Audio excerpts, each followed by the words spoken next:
Hi, Eve. Hello. Ano yung kinakain mo, Eve? Anong pangalan yan? Ano? Cheese. Chippies? Chips?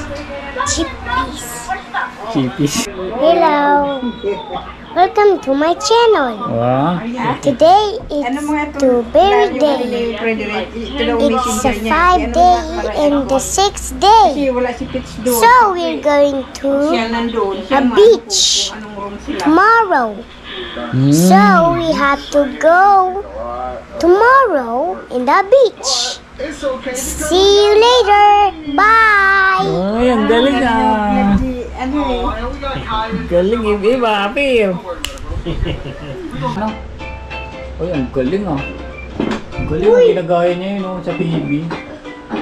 Galing ah, very good ah.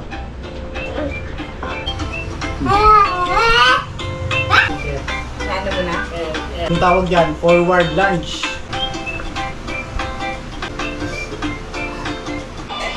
Napakaganda niya na. Galing ah.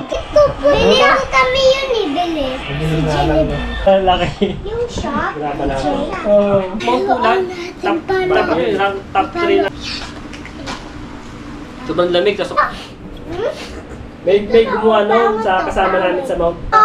Mayabang. Pinakbuhan kasi malapit na kami sa tuktok eh. Mupugi ka.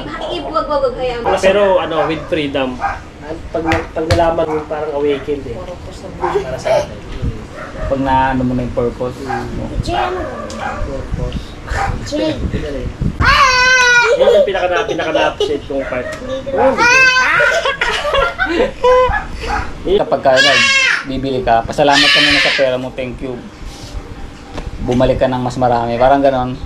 Kapag gumastos ka, babalik yun mas marami. Kay Buddha naman, ang na-realize niya, sa experience niya, ano, kung ano yung pagyakap mo sa kaligayahan, kailangan ganon din yung pagyakap mo sa kahirapan. Kumbaga tanggap mo na kahit anong mangyari. Highs and lows. Parang ganon din mindset, narinig ko rin yung kay ano eh, Robert Kiyosaki, na kailangan handa ka yung economic, inner tsaka outer, ano ka, economy mo, inner outer, wala man o meron, masaya ka, ano ka, grateful ka, kumbaga balance ka pa rin, hindi ka matitinag sa marami kang pera, wala kang pera, kailangan happy ka pa rin, same lang yung pakiramdam mong wala kang pera, meron kang pera, same lang dapat pakiramdam mo, grateful pa rin. Pagka andun ka na sa point na yun, yun para sa yun na yung awakening, yung kahit anong mangyari yung sitwasyon mo sa buhay, okay ka lang. Kasi kumbaga, parang yun yung isa pang nare-realize ko rin sa mga nababasa. Mahirap yun kasi di ba, wala kang pera, paano ka magiging masaya nun, di ba? Pero yun yung pinaka-goal eh. Parang yun din yung turo ni Jesus Christ na. Kasi yun niya, present moment din eh. Yun yung din yung inaano niya eh. Nire-relate niya Eckhart naman.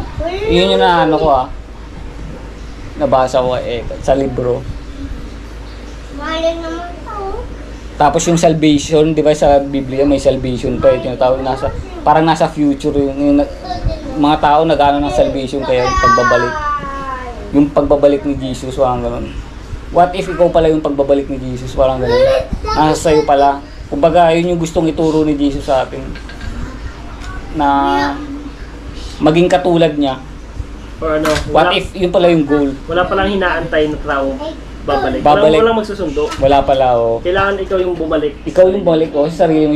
Yun pala yung turo ni... Yun pala yung gusto niya ibig sabihin ni Jesus. Na maging kagaya mo ako. Hindi yung iba nagtatayo ng religion eh.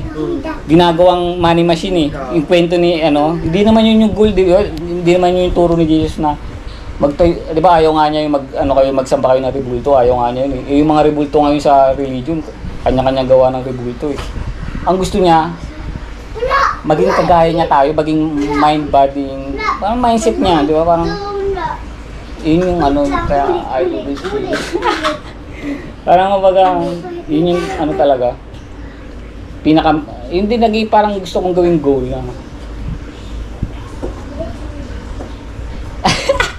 Okay, basta yun yung goal talaga. Maging mindset ni Jesus Christ. Achievable siya eh. Kung gugustuhin.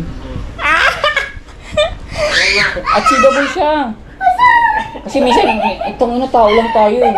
Hindi si Jesus, God yun eh. Pero hindi, tao lang din si Jesus. Kumbaga, awaken lang siya. Kumbaga, mas nagibabaw sa kanya yung Espiritu Santo.